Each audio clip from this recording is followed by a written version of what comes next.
Good morning everybody. हम लोग metallurgy की बातें कर रहे थे। मेटलर्जी में मेनली आयरन, कॉपर, एल्युमिनियम और जिंक, रोस्टिंग, कैल्सिनेशन, इनके ओर का नाम। फिर रोस्टिंग कैल्सिनेशन में difference, leaching, why cryolite is used in extraction of aluminium ore. और छोटे छोटे जो ऑब्जेक्टिव के पॉइंट्स होते हैं ना, वो इस चैप्टर से काफ़ी ज़्यादा महत्वपूर्ण होते हैं। अक्सर बोर्ड में ये बातें पूछे भी जाते हैं।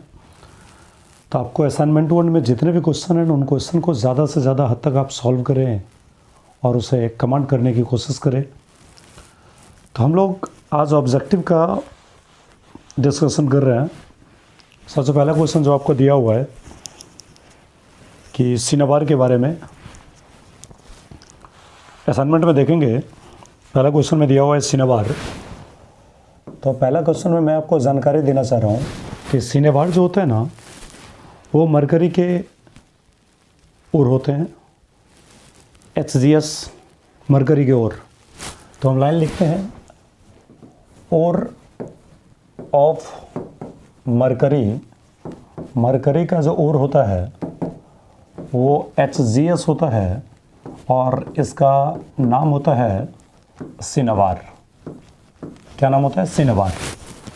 आपसे पूछा जाए सिनेबार क्या है, तो ये एक मरकरी का ओर होता है। HGS इसका फार्मूला होता है। पहला क्वेश्चन में ये आपका ऑप्शन है। अच्छा, दूसरा क्वेश्चन तो आपको पता होगा कि वेरी वेरी इंपॉर्टेंट। जैसे आप जानते हैं फ्रूट फ्लोटेशन प्रोसेस, याद होगा ना, तारपीन का तेल, इथाइल जेंथोएट, थोड़ा सा पानी और हाई प्रेशराइज्ड एयर उसमें देते हैं। और जब हाई प्रेशराइज्ड एयर देते थे तो उसमें क्या होता था? बुलबुला बुलबुला बुलबुला ऊपर उठता था, उसके साथ हमारा सल्फाइड उड़ता था। और जितने भी इम्प्योरिटी होते थे ना, वो पहले वाली बर्तन में बंद हो जाते, मतलब वो नीचे में पैंदी में बैठ जाते थे। याद है कि नहीं याद है? पूरा का पूरा फ्रूट फ्लोटेशन प्रोसेस, फेन प्लवन विधि। और उस प्रोसेस का सबसे पहला पॉइंट ही आपको पढ़ाया गया है ना कि froth flotation process is mainly used for sulphide ore. फेन प्लवन विधि का मुख्य रूप से इस्तेमाल किया जाता है किसके लिए? सल्फाइड ओर के लिए किया जाता है। तो हम लाइन लिखते हैं कि फ्रूट फ्लोटेशन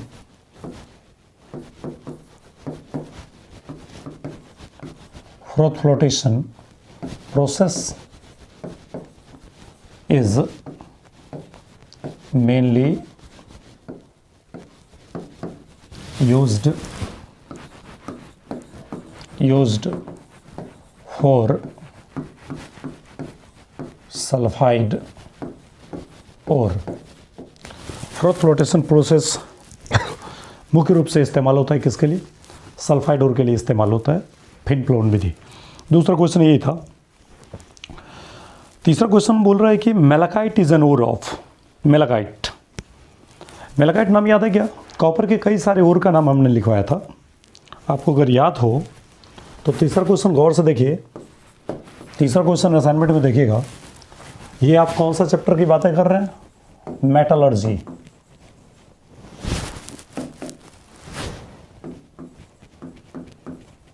मेटल करेगा अर्जी।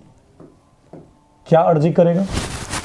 तो मेटल यही अर्जी करेगा कि मुझे खान से निकाल लो, मुझे ज़मीन के अंदर से निकाल लो। अर्जी, अर्जी का मतलब विनती। तीसरी बातें अगर हम देखें, malachite is an ore of. तीसरा क्वेश्चन ये दे रहा है, मेलाकाइट किसका ओर है? तो मैं आपको कॉपर के कई सारे ओर का नाम लिखवा देता हूँ।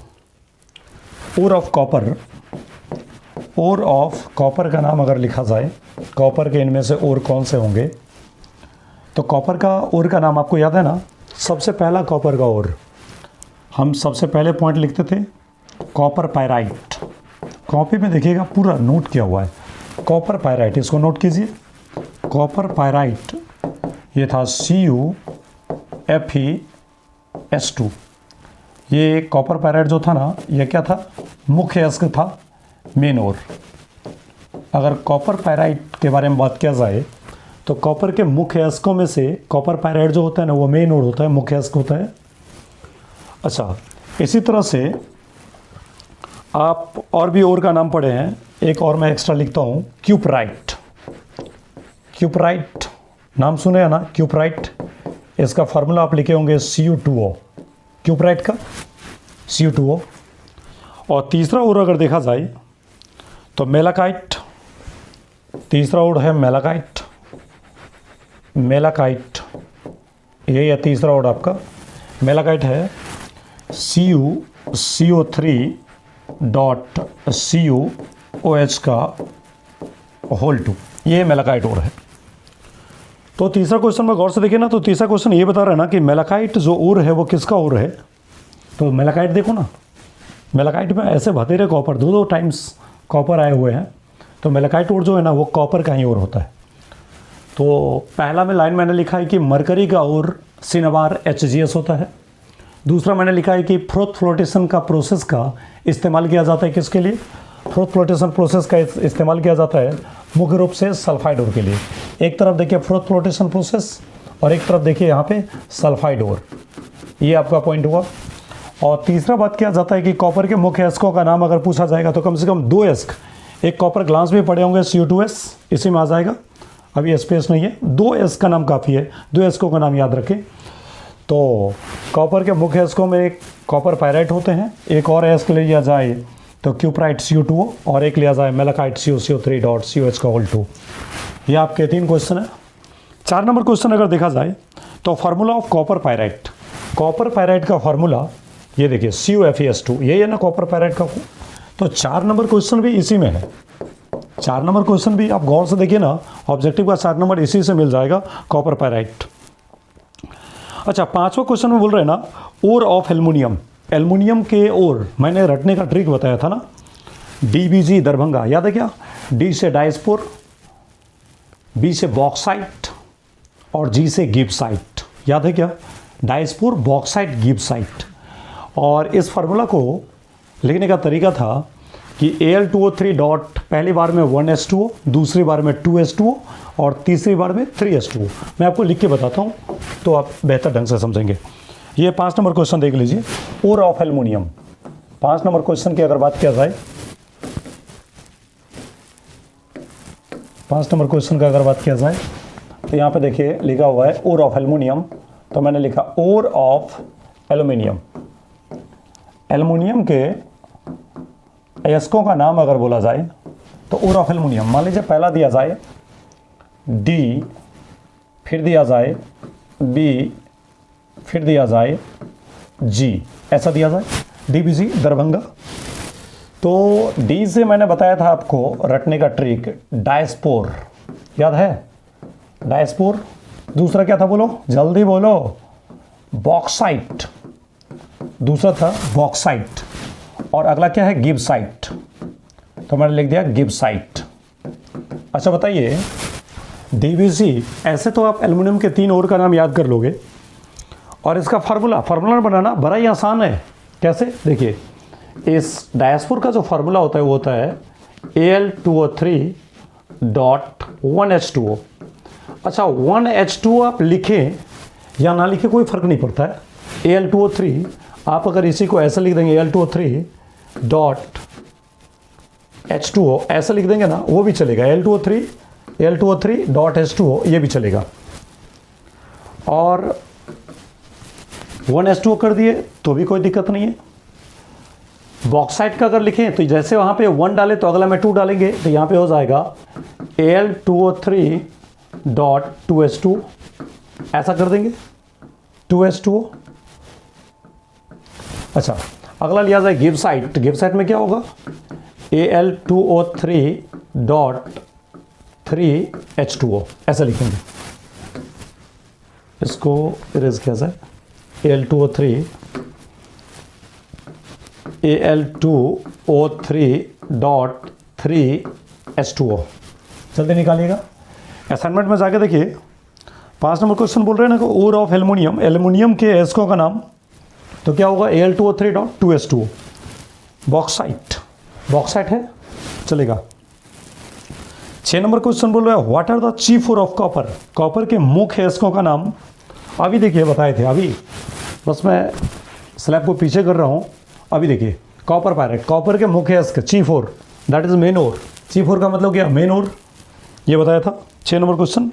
7 नंबर क्वेश्चन बोल रहा है what is the impurity present in ore, what is the impurity present in ore called, क्या कहा जाता है बताइए। ओर में छिपे हुए अशुद्धि का नाम गैंग या मैट्रिक्स, याद होगा, कॉपी में जाके देखिए मैंने आपको पढ़ाया है कि ओर में छिपे हुए अशुद्धि का नाम होता है या तो गैंग या इसी का दूसरा नाम क्या रखते हैं, मैट्रिक्स। हालांकि मेटल के अंदर छिपे हुए अशुद्धि को हम लोग क्या बोलते थे, याद है। मेटल के अंदर जो अशुद्धि 7 नहीं 70 जन्म तक साथ रहने का वादा किया है, जो मेटल के एकदम तह तह में समाया हुआ है, रग रग में समाया हुआ है, जर्रा जर्रा में घुसा हुआ है, वो अशुद्धि जो मेटल से कभी जुदा नहीं होना चाहता है, मेटल को अकेला छोड़ना नहीं चाहता है, जिसके कारण हमारा मेटल आपको पता होगा कि 100% प्योर हो भी नहीं पाता है, वही अशुद्धि जो रग रग में समाया हुआ है उसका नाम होता है ड्रॉस, ड्रॉस उसका नाम होता है। लेकिन जो अशुद्धि हवा पानी से अलग हो जाए, थोड़ा मोड़ा केमिकल डाल करके अगर आप अलग कर सकते हैं, ऊपर झापर में झाड़ फूक से अलग हो जाते हैं, तो उन अशुद्धि का नाम रखे थे गैंग या मैट्रिक्स। तो अगला क्वेश्चन ये है कि व्हाट इज़ द इम्प्योरिटी, इनमें से कौन सा इम्प्योरिटी है जो कि ओर में उपस्थित होते हैं, तो ओर के अंदर छुपे हुए अशुद्धि को हम लोग बोलते हैं गैंग या मैट्रिक्स। तो 7 नंबर क्वेश्चन में आ जाओ। 7 नंबर क्वेश्चन में देखिए हम पढ़ाते हैं आपको गैंग, याद होगा ना, चलगे गंग या डुबकी लगे भाई, इसी में है गैंग या इसी का दूसरा नाम क्या था, मैट्रिक्स।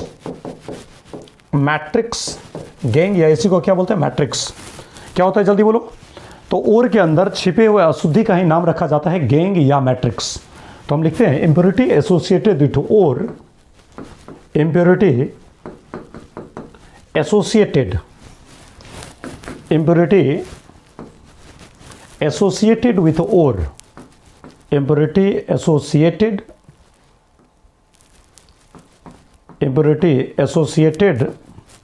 with और के साथ जो अशुद्धि छिपा हुआ होता है इज नॉन एज, वही जाना जाता है किस नाम से, गैंग, गैंग और मैट्रिक्स, और मैट्रिक्स। अब आप ही बताइए, ओर के अंदर छुपे हुए अशुद्धि का नाम गैंग या मैट्रिक्स कहते हैं। देखिए यहाँ पे लिखा हुआ है इम्प्योरिटी एसोसिएटेड विथ ओर के साथ जो अशुद्धि मिले होते हैं इज नॉन एज, वही जाने जाते हैं किस नाम से, गैंग और मैट्रिक्स। उसी को हम लोग क्या बोलते हैं, गैंग और मैट्रिक्स बोलते हैं। अब देखिए 8 नंबर क्वेश्चन में अगर आ जाए, the important ore of aluminium, aluminium के इम्पोर्टेंट ओर बॉक्साइट, यही आपका चीफ ओर, मेन ओर, इसको यहाँ पे इंडिकेट कर देते हैं मेन ओर। एल्युमिनियम के मेन ओर कौन है आपका, ये बॉक्साइट। और अगर आप एक्स्ट्रा और भी ओर लिखना चाहते हैं तो यहाँ पे जैसे 3 ओर मैंने बता दिया ना, तो चौथा ओर आपका क्या था, क्रायोलाइट, याद ही होगा, बहुत सारे बच्चे को तो याद होना चाहिए cryolite.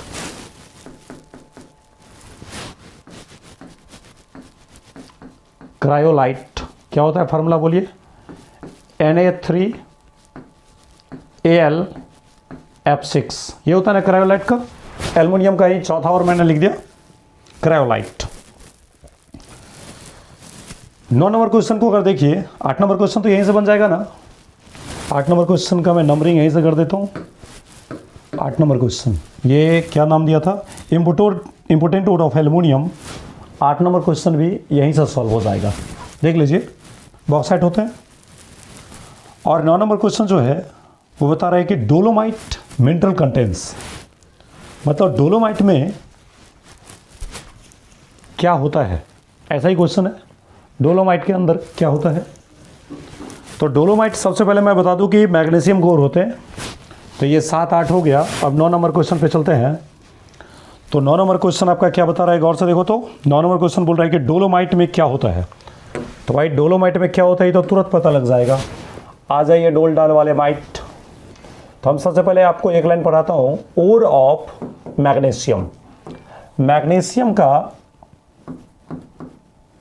Ore of magnesium, ore of magnesium, magnesium के ओर के बारे में अगर बात किया जाए तो मैग्नीशियम के और होते हैं सबसे पहला डोलोमाइट।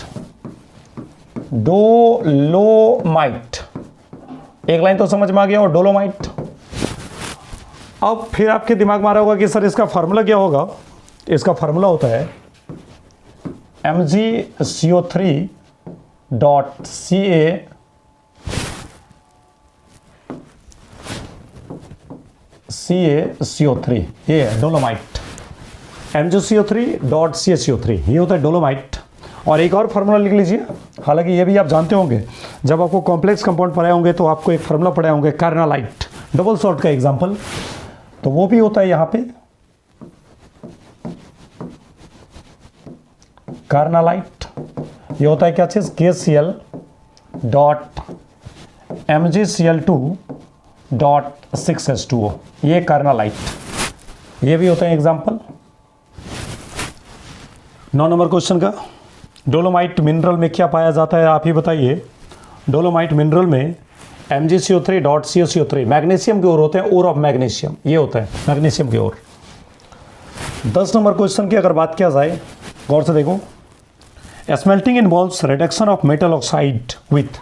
मेटल ऑक्साइड जरा बताओ, ये है मेटल ऑक्साइड। मान लीजिए मेटल का वैलेंसी X है तो इस पे चला गया, और ऑक्सीजन का वैलेंसी 2F इस पे आ गया। इसको अगर कार्बन से रिडक्शन करवा देते हैं तो कार्बन क्या करते हैं, इन ऑक्सीजन को खींच लेता है, और ये क्या बना लेता है, कार्बन डाइऑक्साइड बना के बाहर निकल जाता है। और साथ में हमारा ये जो मेटल होता है ना, वो यहाँ पे फ्री स्टेट में आ जाता है, अकेला की अवस्था में आ जाता है। और कैसा मेटल आता है, तो बताइए, मेटल आता है हमारा मोल्टेन मेटल, पिघला हुआ अवस्था में आता है। तो मेटल ऑक्साइड को रिडक्शन के लिए कार्बन का इस्तेमाल करते हैं रिड्यूसिंग एजेंट के रूप में। कार्बन यहाँ पे किसके रूप में काम कर रहा है, रिड्यूसिंग एजेंट के रूप में। और रिड्यूसिंग एजेंट आपको याद है क्या, रिड्यूसिंग एजेंट कौन होता है, तो ऑक्सीजन हटाने वाले या हाइड्रोजन को हटाने वाले, नहीं याद है क्या, ऑक्सीजन हटाने वाले दलाल को हम लोग बोलते हैं रिड्यूसिंग एजेंट। तो ऑक्सीजन यहाँ से हटा लेता है ये कार्बन, तो इसलिए ये रिड्यूसिंग एजेंट की तरह काम करेगा। चलिए, और आपको हमने बताया होगा कि आयरन के एक्सट्रैक्शन में, लोहे के निष्कर्षण में रिड्यूसिंग एजेंट के रूप में कार्बन मोनोऑक्साइड का इस्तेमाल किया जाता है। यहाँ पे कार्बन मोनोऑक्साइड होता है CO, और CO इस ऑक्सीजन को छीन लेगा तो CO2 बन जाएगा, और हमारा अकेला मेटल, अकेला, बताइए, जब कोई अकेला होता है तो क्या होता है, प्योर होता है। जब तक अकेला तब तक प्योर। आज जैसे ही लाइफ में किसी का एंट्री हुआ, सोचो ना, समझ में आ गया होगा। बिल्कुल वही बात मैं भी बोल रहा हूँ, जो तुम उतना खुफिया एजेंसी वाला दिमाग नहीं रखा, लेकिन मैं आपको बोल रहा हूँ ना कि जब तक अकेला है तब तक प्योर है। और जैसे ही किसी का एंट्री हुआ, किसका एंट्री होगा, इम्प्योरिटी का एंट्री होगा। आप अकेले हो तो प्योर हो। आपकी ज़िंदगी में जो भी आएगा, जो आपको अशुद्ध बनाएगा, दैट इज़ योर इम्प्योरिटी। तो इम्प्योरिटी का आने से ना अशुद्ध होना तय होता है। चलिए फिर हम इसको और थोड़ा डिलीट करें और बताऊं, ये देखिएगा, क्वेश्चन है smelting involves reduction of metal oxide.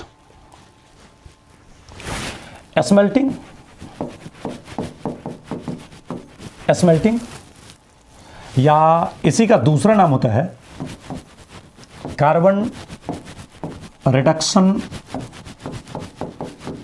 Reduction method. देखिए, मेथड रिडक्शन के बहुत सारे होते हैं।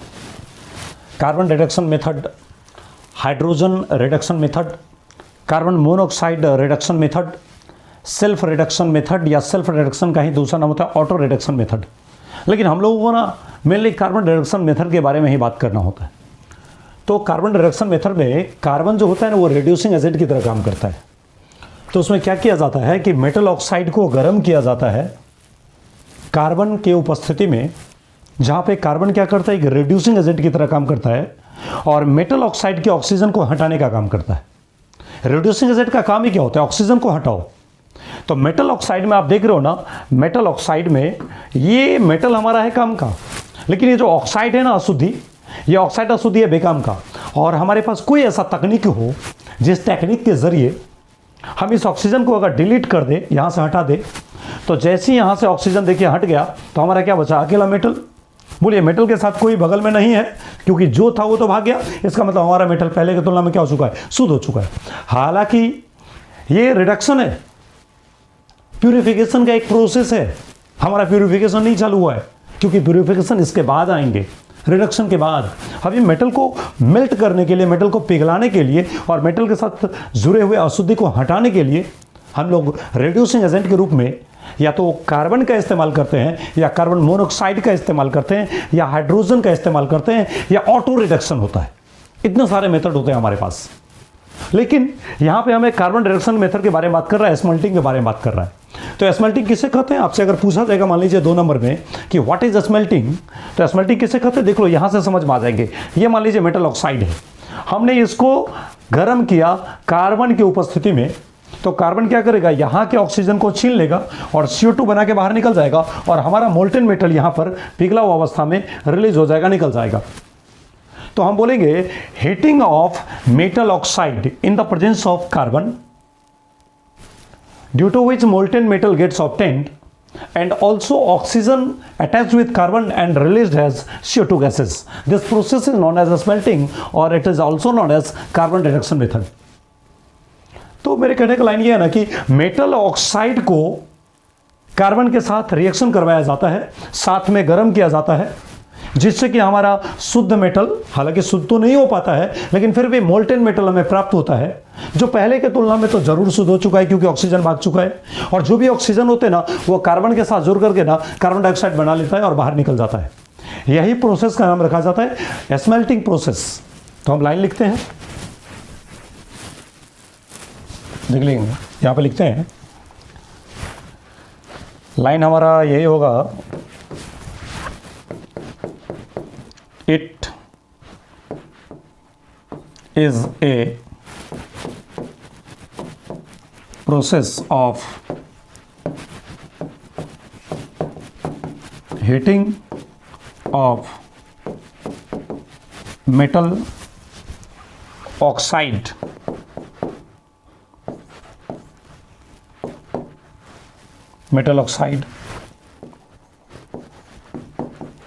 in the presence of carbon, due to which, जिसके कारण, due to which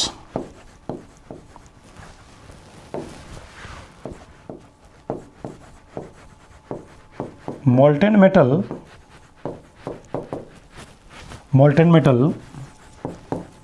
gets formed। Molten metal क्या होता है? बन जाता है। Comma process is known as, comma process is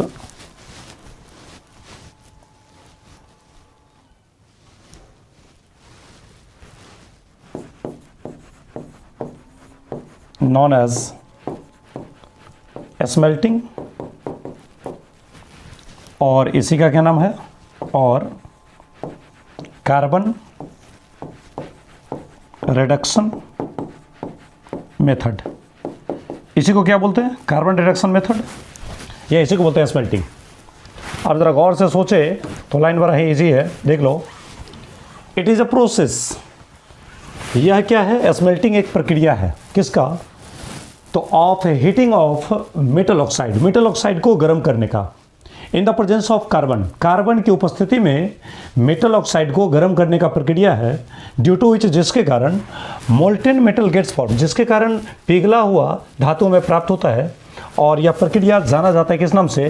तो स्मेल्टिंग के नाम से, या इसी का नाम होता है कार्बन रिडक्शन मेथड। इसी को हम लोग स्मेल्टिंग बोलते हैं, या इसी का क्या नाम होता है? Carbon reduction method. तो हमें लग रहा है कि आप समझ रहे होंगे। अच्छा, कार्बन यहाँ पर काम कैसे करता है रिड्यूसिंग एजेंट की तुलना में? हम आगे लिख देते हैं, इसका स्क्रीनशॉट आप ले लिए होंगे। कार्बन यहाँ पर काम करता है एक रिड्यूसिंग एजेंट की तरह। तो लाइन लिखते हैं, इन स्मेल्टिंग प्रोसेस में carbon acts as reducing agent.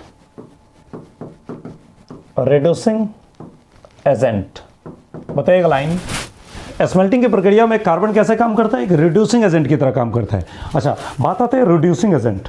हालांकि आपको पता है रिड्यूसिंग एजेंट का काम होता है ऑक्सीजन हटाने वाले दलाल या हाइड्रोजन हटाने वाले दलाल। तो ये तो ऑर्गेनिक में आता था हाइड्रोजन हटाने का काम, लेकिन ये तो इनऑर्गेनिक का पोर्शन है। इसमें तो काम क्या होगा, तो ऑक्सीजन को हटाओ। तो मैं एक एग्जांपल के लिए स्मेल्टिंग का एक एग्जांपल मैं समझाता हूँ आपको। मान लिया जाए मेटल ऑक्साइड है, मेटल का वैलेंसी तो मुझे पता नहीं इसलिए मान लिया x, तो मेटल का वैलेंसी x है तो मेटल पे प्लस x, और ऑक्सीजन का वैलेंसी आपको पता है ना कि ऑक्सीजन के एटॉमिक नंबर 8, तो बाहरी ऑर्बिट में 2 और 6 इलेक्ट्रॉन होते हैं। इसका मतलब ऑक्टेट कंप्लीट करने के लिए ना ये 2 इलेक्ट्रॉन लेंगे, और बताइए जब 2 इलेक्ट्रॉन लेंगे तो इस पर चार्ज कितना होगा, -2। तो इसके मेटल के कपार पे है x जूता और ऑक्सीजन के कपार पे है -2 जूता। तो याद होगा ना 11th में पढ़े होंगे जूता वाला concept.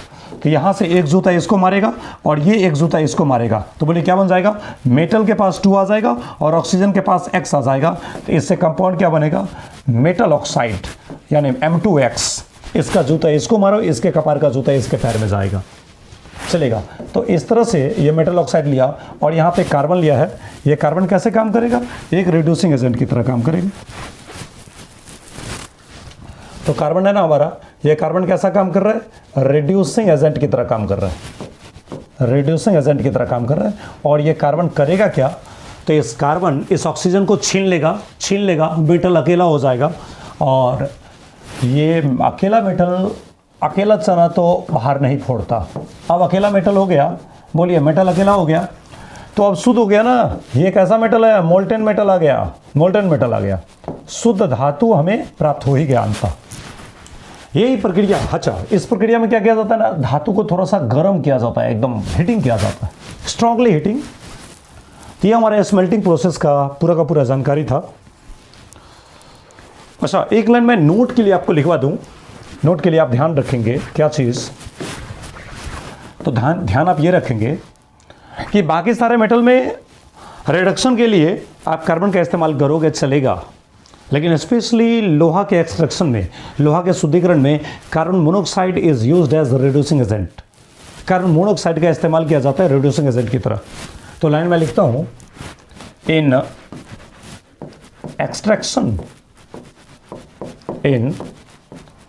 Extraction of iron, iron के निष्कर्षण में कार्बन मोनोऑक्साइड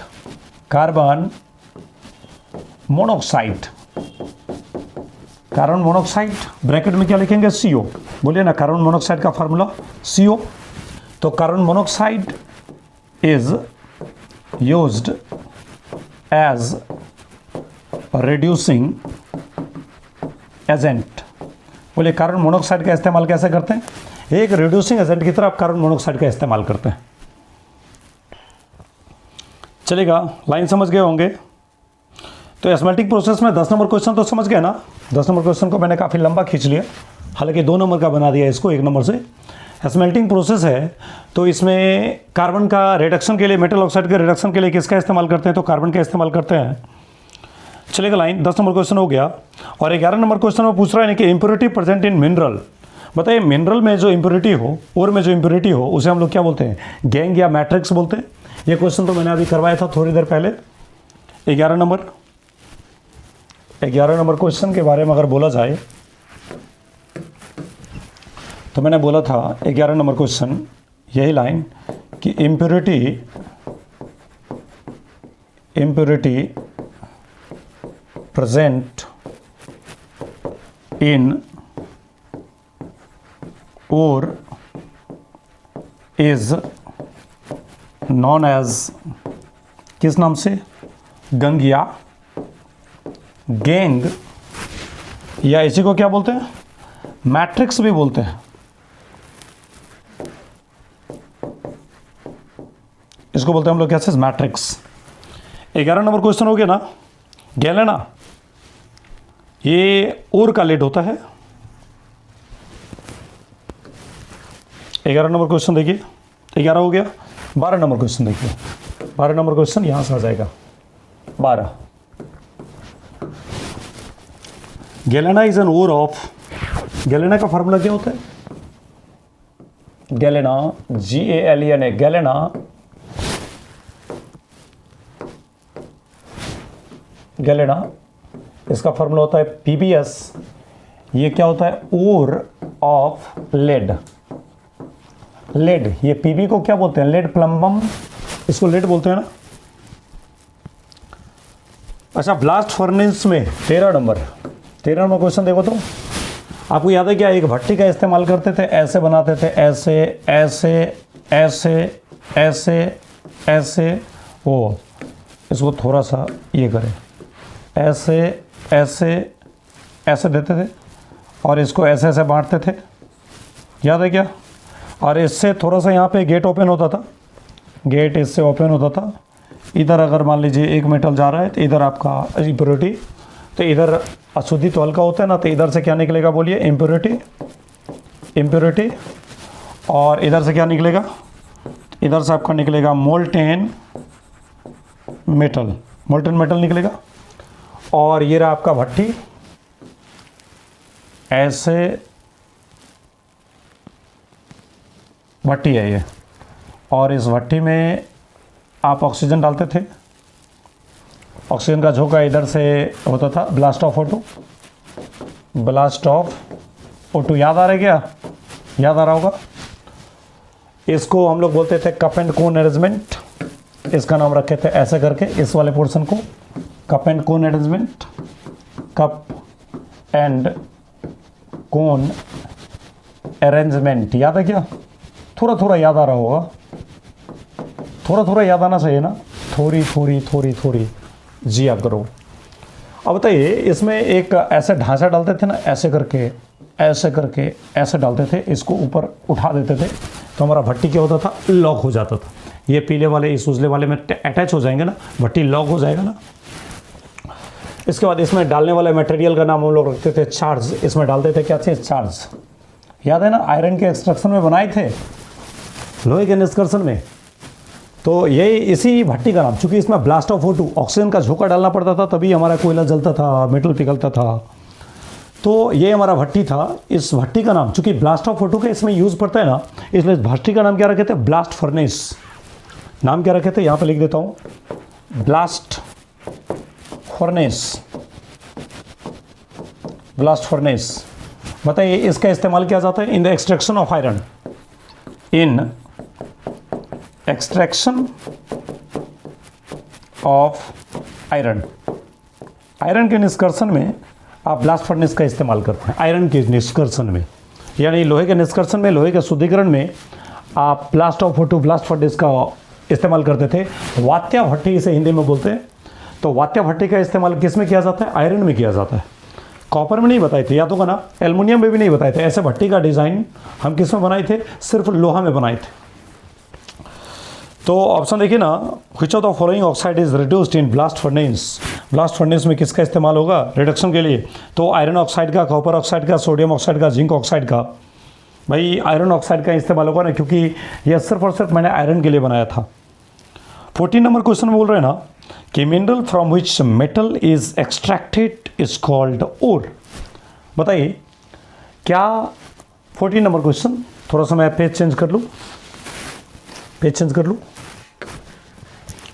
14 नंबर क्वेश्चन बोल रहा है कि जिस मिनरल से धातु को प्राप्त किया जाता है बड़ी आसानी से, इजली एंड प्रॉफिटेबली। तो मैं ये कहना चाह रहा हूँ कि ज़मीन के अंदर से जो खुदाई से निकलता है उसे हम लोग क्या बोलते हैं? मिनरल। क्या बोलोगे? मिनरल। खुदाई से निकला, खनिज हुआ। कई सारे खनिज हमारे पास आ गए, हमारे अपने डिस्ट्रिक्ट में भी, दरभंगा में भी मान लीजिए खनिज है, पटना में भी खनिज है। लेकिन अगर ऐसा हो जाए कि दरभंगा के ज़मीन के अंदर से खुदाई से जो निकला, उन खनिजों से शुद्ध लोहा को आसानी से कम खर्च पे, बिना किसी नुकसान का अगर हम प्राप्त कर सकते हैं, इजली एंड मोर प्रॉफिटेबली, एक तो अधिक आसान हो और दूसरा खर्चा भी कम हो, तो ऐसे ही मिनरल का नाम रखा गया था क्या चीज़? ओर। दुनिया में हर जगह से खनिज प्राप्त हो सकते हैं, ज़मीन के अंदर से निकलेगा उसे खनिज बनने का मौका मिलेगा, लेकिन हर खनिज को और बनने का मौका नहीं मिलेगा, क्योंकि सिर्फ वही खनिज ना और बन सकता है जिससे कि आप आसानी से धातु प्राप्त कर सकते हैं। तो चलिएगा लाइन, हम सबसे पहले मैं बोल देता हूं और का परिभाषा मैं बताना चाहता हूं। 14 नंबर में और मान लीजिए बात किया जाए तो लाइन लिखिएगा, दैट मिनरल, वह मिनरल, फ्रॉम विच जिससे, that mineral from which metal can be extracted या metal can be obtained more easily अन्ना तक गिरा दी है बिजली। Metal can be extracted, metal को प्राप्त किया जा सकता है, धातु का निष्कर्षण किया जा सकता है मोर इजली, अधिक आसानी से, एंड और प्रॉफिटेबली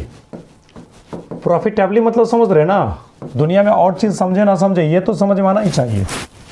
खर्चा कम मुनाफा ज्यादा, दैट इज प्रॉफिटेबल। इसी को कहा जाता है ना मोर economically, more easily and more profitably. तो प्रॉफिटेबली को आप इकोनॉमिकली बोल सकते हैं, फाइनेंशियली हमारा खर्च कम हो, तो that is more profitably is known as, वही जाने जाते हैं किस नाम से, इज नॉन एज और के नाम से वो जाने जाते हैं। तो वह मिनरल जिससे धातु को प्राप्त किया जा सकता है अधिक आसानी से, कम खर्च में ज़्यादा मुनाफा अगर दे रहा है ना, तो वही और हमारे लिए क्या बन जाते हैं, मिनरल बन जाते हैं। 14 नंबर क्वेश्चन ये है। चलेगा 15 number question, which one of the following is not an ore of zinc. Zinc के इनमें से कौन और नहीं है, हालांकि इसका आंसर गलत है। 15 में पहला ऑप्शन में दिया हुआ है जिंक, दूसरा में दिया है कैलामाइन, तीसरा में दिया है जिंकाइट और चौथा में दिया है बॉक्साइट। तो जिंक का और कौन नहीं होगा, तो जिंक का और बॉक्साइट नहीं होगा। आप ही बताइए ना, बॉक्साइट किसका और होता है, एल्युमिनियम का। बॉक्साइट किसका और होता है, एल्युमिनियम का। और अभी बॉक्साइट में भी बॉक्साइट लिख दिया, गलत लिख दिया। तो 15 नंबर का जो आंसर होगा ना, वो डी आंसर सही होगा। 15 का आंसर मिला लीजिए, 15 का आंसर कौन सा सही होगा, डी। तो मेरे विचार से हम आपको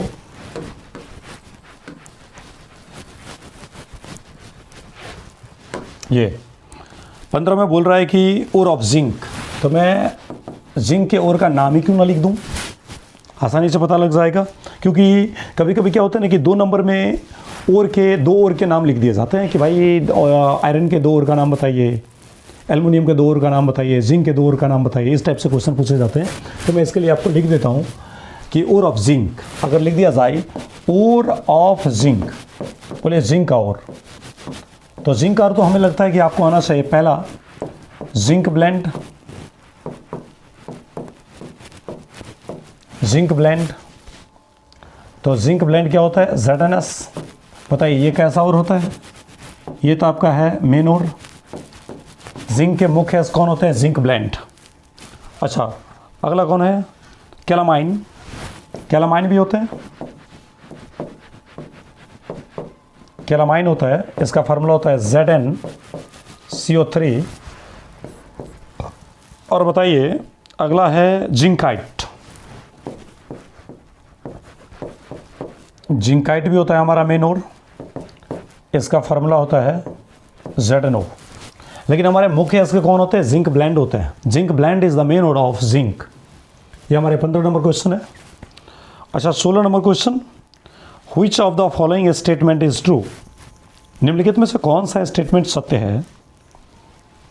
all ores are minerals, all minerals are not ore, all alkali are not basis, all of this. Line देखिए, ऑल मिनरल्स आर ओर, सभी मिनरल ओर हो सकते हैं क्या, गलत बोल रहा है बी ऑप्शन में। All alkali are not basis, all alkali are not bases, सारे अल्कली बेस नहीं होते, बिल्कुल सही बोल रहा है। क्योंकि लिथियम हमारा अल्कली है लेकिन वो बेस का काम करता नहीं है, क्योंकि उसमें कोवलेंट नेचर आ जाता है।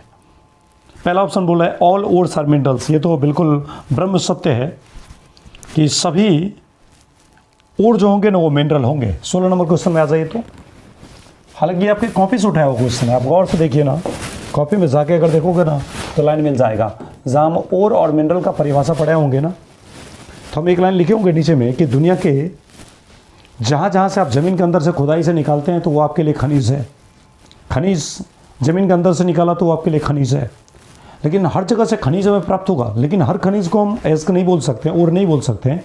कारण ये ना कि हर खनिज से हम शुद्ध धातु नहीं प्राप्त कर सकते आसानी से। इसलिए हर खनिज हमारे लिए एज का काम नहीं कर सकता है। तो 16 के लाइन में लिख देता हूँ, लाइन लिखूँगा, all ores are minerals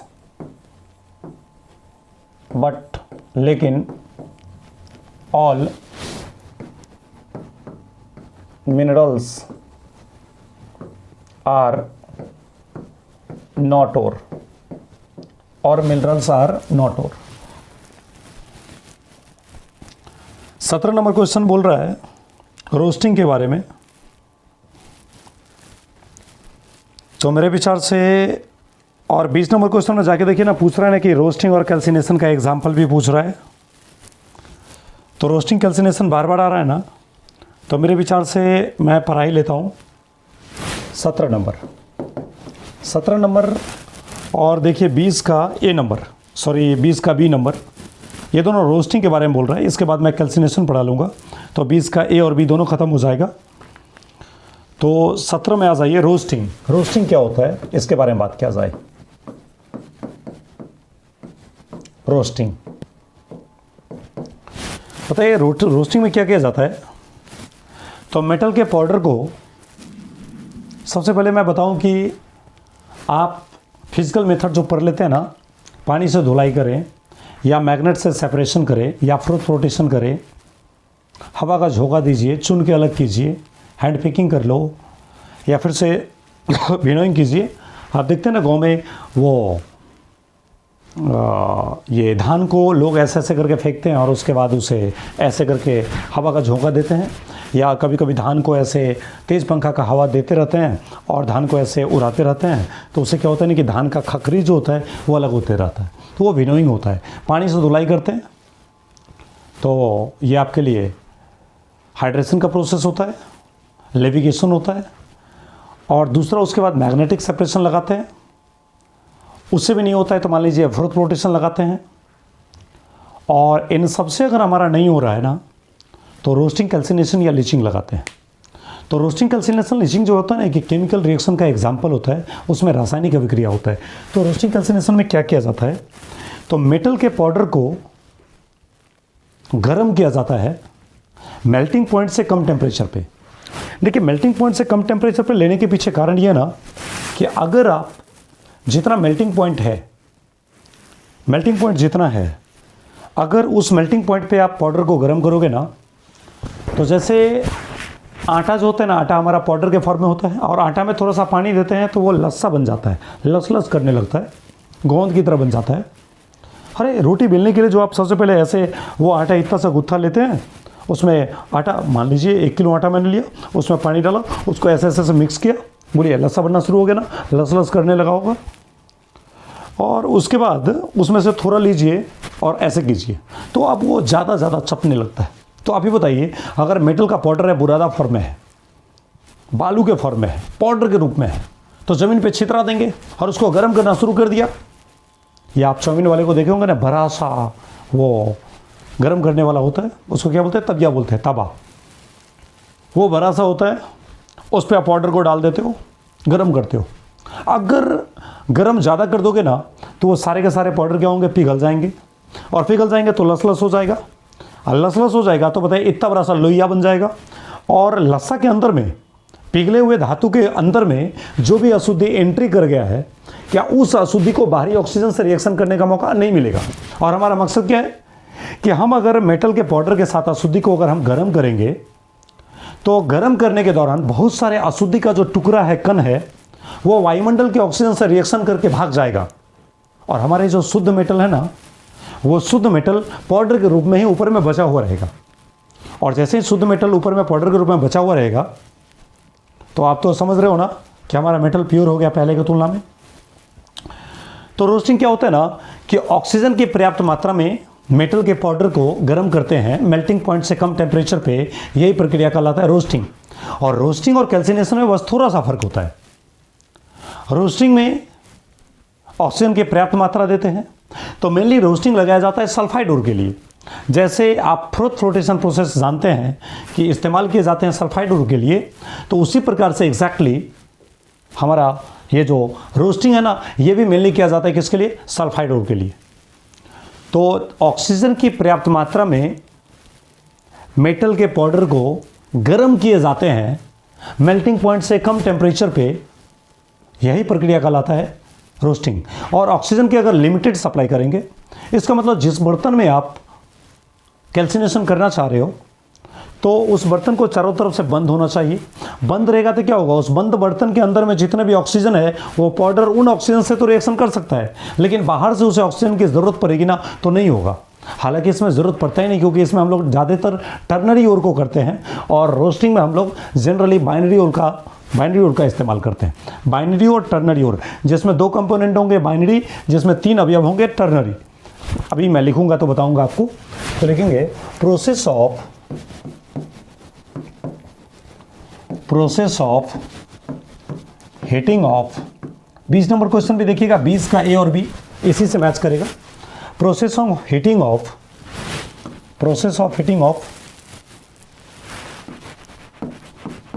metal powder in excess supply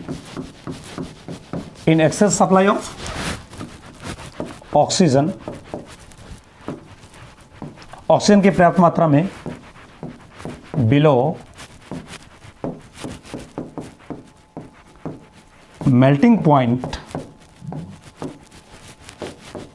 is known as, वही जाने जाते हैं रोस्टिंग के नाम से। इसी प्रक्रिया का नाम क्या होता है? Roasting. Process of heating of metal powder को गर्म करने की प्रक्रिया इन एक्सेस सप्लाई ऑफ ऑक्सीजन की पर्याप्त मात्रा में।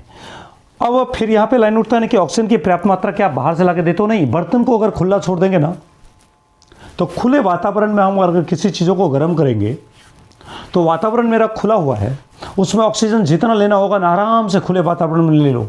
अगर बर्तन बंद कर देंगे ना, तब तो ऑक्सीजन की अनुपस्थिति हो जाएगी या ऑक्सीजन का लिमिटेड सप्लाई हो जाएगा। तो खुले बर्तन में अगर गर्म करेंगे ना, तो अपने आप एक्सेस सप्लाई ऑफ ऑक्सीजन हो जाएगा। बिलो मेल्टिंग पॉइंट से कम टेम्परेचर पे melting point, below melting point is known as roasting, वही जाना जाता है किस नाम से? रोस्टिंग के नाम से। हम लाइन लिखते हैं, roasting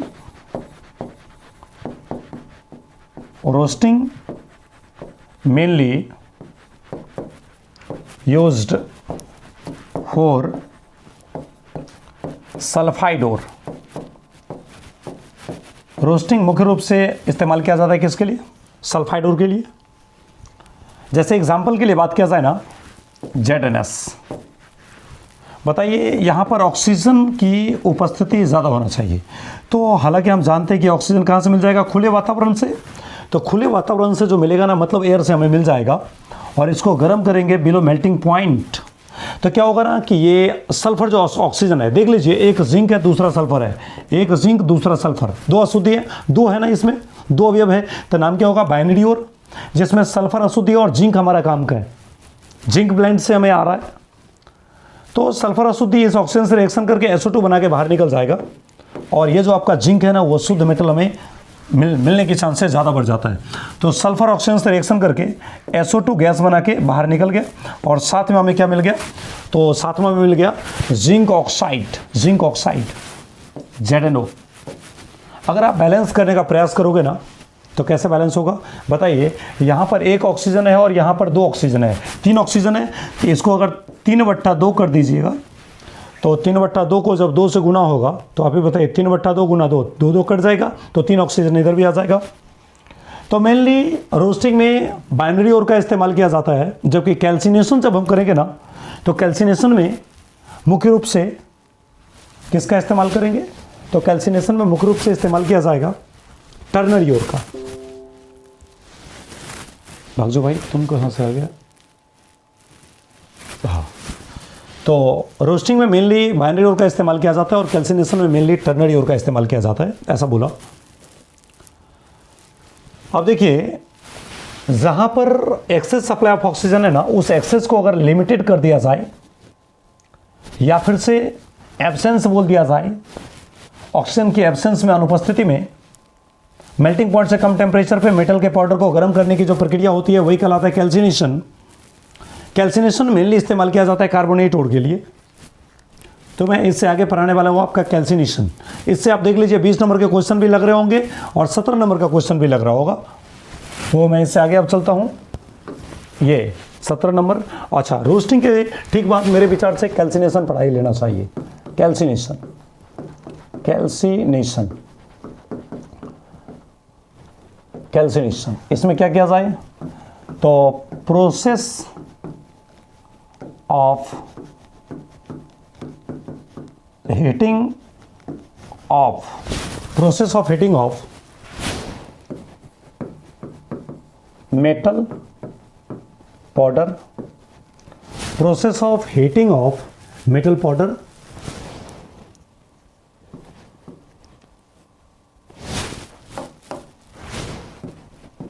below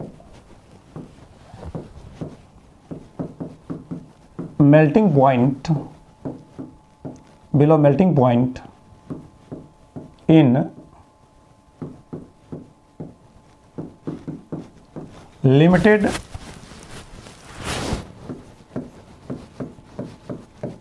supply of oxygen, process of heating of metal powder below melting point in limited supply of oxygen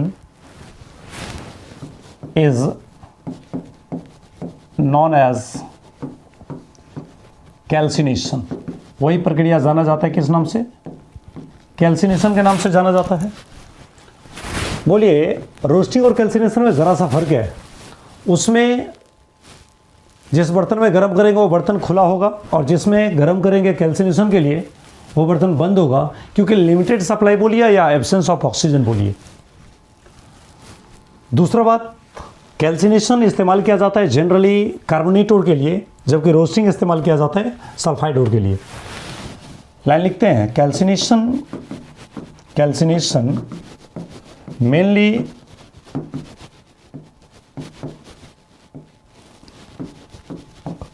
used for sulphide ore. कैल्सिनेशन मुख्य रूप से इस्तेमाल किया जाता है किसके लिए? सल्फाइड ओर के लिए। सॉरी, सल्फाइड नहीं, कार्बोनेट ओर के लिए। सल्फाइड के लिए तो रोस्टिंग लगाते हैं, कैल्सिनेशन लगा रहे हैं ना, तो इसके लिए लिखेंगे कार्बोनेट ओर के लिए। जैसे देखिए, कैल्शियम कार्बोनेट, इसको हीटिंग किया जाए, इसमें तो बाहर से ऑक्सीजन देना नहीं है, इसलिए मैंने +O2 नहीं लिखा, बस हीटिंग कर रहे हैं। ये क्या बन जाएगा? कैल्शियम ऑक्साइड और प्लस बन गया CO2। ये तो गैस बन के बाहर निकल गया। देखिए, पहले कैल्शियम के साथ कार्बन और 3 ऑक्सीजन, इतने अशुद्धि थे, लेकिन अब कैल्शियम के साथ मात्र 1 ऑक्सीजन है, एक ही अशुद्धि है ऑक्सीजन का। इसका मतलब ये कैल्सिनेशन बन जाएगा। तो process of heating of metal powder below melting point in limited supply of oxygen is not as calcination. Roasting calcination में बस ज़रा सा ये फर्क है। अगला क्वेश्चन पे आ जाइए, 18 नंबर क्वेश्चन। 18 नंबर क्वेश्चन बोल रहे हैं ना, copper metal is purified by which of the following method. Copper के लिए आपको पढ़ाए होंगे electrolytic refining method. Electrolytic refining method mainly इस्तेमाल किया जाता है कॉपर और जिंक के लिए। तो हम ये 18 नंबर का आंसर आगे लिख रहे हैं। 18 नंबर क्वेश्चन, तो electrolytic refining method is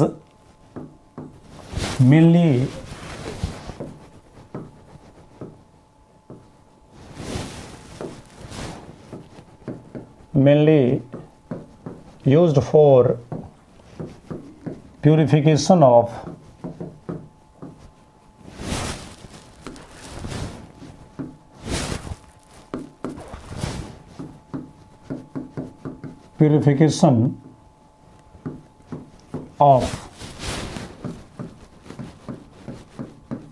copper and zinc.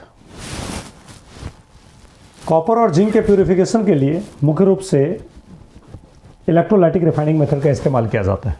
इस मेथड में करते क्या आपको याद होगा, याद है क्या?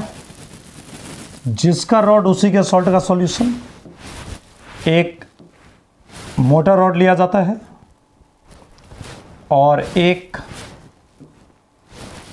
पतला रॉड लिया जाता है। ये जो मोटा रॉड होता है ना, वो इम्प्योर मेटल रॉड होता है। पहला बात, इम्प्योर मेटल का रॉड होता है और यह काम करता है कैसे? एनोड की तरह। और यहाँ इस्तेमाल किया जाता है क्या चीज़? तो प्योर मेटल रॉड, और यह काम करता है कैसे? कैथोड की तरह। और जिसका रॉड उसी के सॉल्ट का सॉल्यूशन, तो यहाँ पे इलेक्ट्रोलाइटिक सॉल्यूशन लिया जाता है। इलेक्ट्रोलाइटिक सॉल्यूशन लिया जाता है। अब इलेक्ट्रोलाइटिक सॉल्यूशन में मान लीजिए जिंक का रॉड अगर लिए हैं तो ZnSO4 सॉल्यूशन हो जाएगा। अगर कॉपर का रॉड लिए हैं तो CuSO4 सॉल्यूशन हो जाएगा। होता क्या है कि मान लीजिए अगर आप कॉपर का रॉड लिए हैं तो कॉपर प्लस टू सबसे पहले क्या होगा? इस सॉल्यूशन में जंप करेगा और उसके बाद इस रॉड पे जाके चढ़ जाएगा।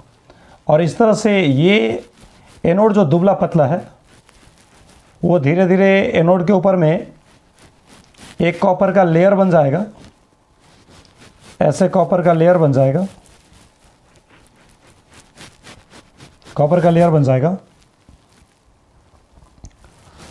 और ये एनोड रॉड जो है वो पतला होता जाएगा और ये कैथोड रॉड धीरे धीरे मोटा हो जाएगा। और तमाम कॉपर जो शुद्धि वाला है वो शुद्धि का सारा कण कैथोड पे चला जाएगा।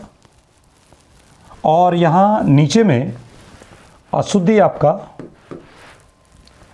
कैसा होगा? ऐसा होगा अशुद्धि। देख लीजिए, आपको पता थोड़ा कम चल रहा होगा।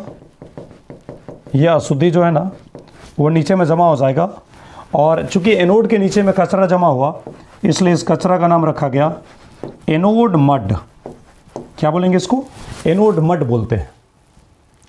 तो इस तरह से एनोड का रॉड हमारा पतला हो जाता है और कैथोड का रॉड हमारे लिए मोटा हो जाता है। तो ये हमारा काम बन गया।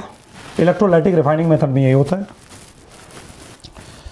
अच्छा, 18 नंबर का क्वेश्चन ये है। 19 नंबर क्वेश्चन बोल रहा है कि sulphur ore are generally concentrated by froth flotation process. बताइए, फ्रोथ फ्लोटेशन प्रोसेस किसके लिए इस्तेमाल करते हैं? सल्फाइड ओर के लिए। फ्रोथ फ्लोटेशन प्रोसेस आप किसके लिए इस्तेमाल करते हैं? सल्फाइड ओर के लिए। तो 19 नंबर क्वेश्चन में मैंने तो ये कई बार बता दिया है। फ्रोथ फ्लोटेशन प्रोसेस आप इस्तेमाल करो किसके लिए?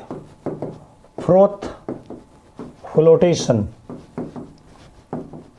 प्रोसेस किसके लिए इस्तेमाल करते हैं? सल्फाइड ओर के लिए। सल्फाइड ओर के लिए इस्तेमाल करते हैं। और 20 नंबर क्वेश्चन में देखिए आपसे रोस्टिंग पूछ रहा है। 20 का जो ए है उसमें कैल्सिनेशन पूछ रहा है। कैल्सिनेशन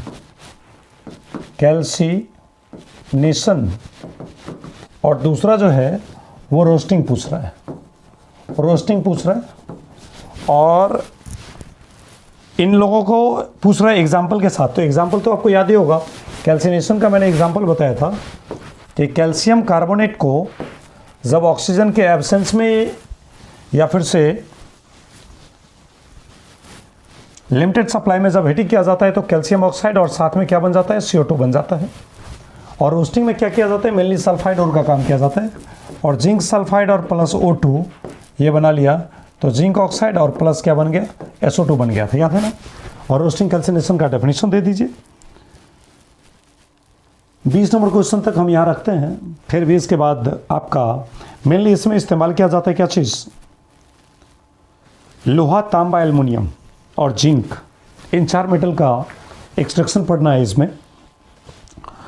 और एक फ्लक्स और स्लैग में सूटेबल एग्जाम्पल पढ़ना है और एग्जाम्पल के साथ उसे डिफ्रेंशिएट करना है, मॉन्स प्रोसेस पढ़ना है। 1-2 लेक्चर और आएंगे और आपका ये चैप्टर फिनिश हो जाएगा। उसके बाद हम लोग स्टार्ट कर लेंगे डायरेक्ट पी ब्लॉक हम लोग पढ़ेंगे, क्योंकि पी ब्लॉक के कई सारे क्वेश्चंस आने की संभावना होते हैं।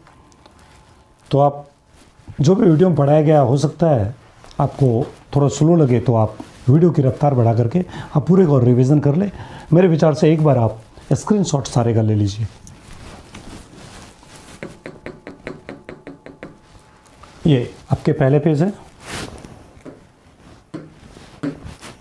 पहला पेज है, पेज नंबर 1। यहाँ पे देते हैं पेज नंबर 1। इसके बाद page number 2, page number 3, page number 4, page number 5,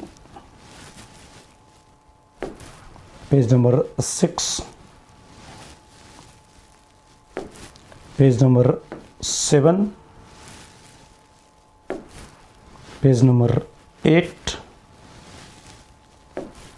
page number 9, page number 10। चलिए मिलते हैं फिर से हम लोग अगले क्लास में। तब तक के लिए थैंक यू। आप सभी बच्चे का दिन शुभ हो और रात्रि मंगलमय हो। Thank you.